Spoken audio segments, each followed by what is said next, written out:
Hi, my name is Dr. Jenny Maxwell and I work at M3 Health Hobson 3. The Implanon is an example of one of the many contraceptives that women can use, and it is a small rod which goes in the arm. Implanon is available to any woman who's considering her contraceptive options. It's a very effective form of contraception and is immediately reversible on removal. So this is an example of an Implanon. My example one is green, but the real one is white. But this is the real size of it, and you can see it's quite a flexible tube. So the Implanon contains a hormone, a single hormone called progesterone, and it is slowly released into the body and works in a number of different ways to help prevent pregnancy. It affects the lining of the womb, thinning it down.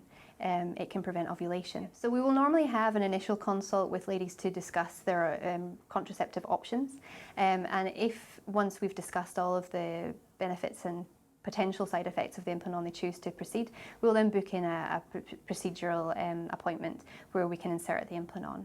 We use local anaesthetics similar to what the dentist uses to numb the area, and after that you feel nothing of the procedure. The Implanon comes preloaded in a device and is inserted into your non-dominant arm. So for a lot of women that may be your left arm, and it sits just between the elbow and the armpit, kind of in this area. If you feel for your Implanon, you should be able to feel it. It should sit just below the skin surface, but it wouldn't bother you day to day. The best time to have your Implanon put in is in the first 3 days of your cycle, although it can be put in at any time in your cycle so long as we're sure that you're not pregnant. We always like to do a pregnancy test on the day of insertion to ensure that you're not pregnant when we insert the device. There are no stitches required when you have an Implanon. We use the steri strips and a simple waterproof dressing. The wound normally heals within 2 days, and you may get some bruising, which is to be expected, but we also use some bandaging just to help with that process.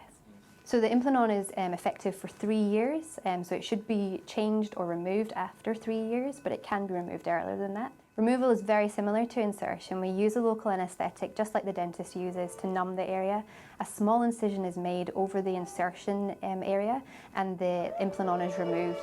Again, we don't need any stitches. At this time we just use steri strips and a simple waterproof dressing, and the wound normally heals within 2 days. The Implanon is a hormonal contraceptive. It only uses one hormone, and it uses a much lower dose of that hormone than the pill. So while there are potential hormone side effects, these are much less than that of the pill and are often very well tolerated. A lot of women will describe problems with irregular bleeding initially after Implanon insertion, and that can be for up to 6 months. This can be in the form of spotting, a longer than normal period, and will normally settle by 6 months. It is possible to use the pill on top of the Implanon to help manage your bleeding issues, and this can be done safely and it often works very well. If you'd like to book an appointment, please go to the M3 Health website where you can book an online appointment today.